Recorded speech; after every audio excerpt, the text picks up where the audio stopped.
விசிகாவுக்கு அதிக சீட்டுகள குடுக்குறதுல இருக்கிற பிரச்சனை என்ன அப்டின்னா, விசிகாவுக்கு நீங்க 6க்கு மேல இந்த எண்ணிக்கை அதிகப்படுத்துறீங்கன்னா, மதிமுகவுக்கும் அந்த எண்ணிக்கை அதிகப்படுத்தணும். கம்யூனிஸ்ட்களுக்கும் அந்த எண்ணிக்கை அதிகப்படுத்தணும். ஆனா, விசிக அளவுக்கு மதிமுகவோ, கம்யூனிஸ்ட்களோ வளர்ந்திருக்காங்களா? அப்படிங்கிற ஒரு கேள்வி வந்து திமுக தலைமைக்கு வரும். திமுக தலைமை இந்த கேள்விய கூட்டணி கட்சிகள்ட்டயே வந்து வைக்கும். உங்களுடைய உண்மையான பலம் என்ன? அப்படிங்கிற இடத்துக்கு வந்து அவங்கள நகர்த்தும்.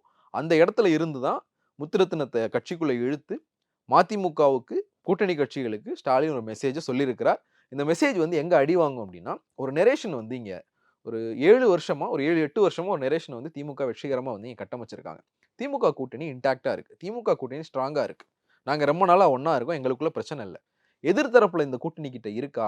அதிமுக, பாஜக கூட்டணியில எவ்வளவு பிரச்சனை இருக்கு? இவங்க கூட்டணி ஆட்சின்றாங்க, அவங்க கூட்டணி ஆட்சி இல்லன்றாங்க அப்படிங்கிற மாதிரியான விஷயங்கள வந்து இவங்க த்ரோ பண்றாங்க இல்லையா?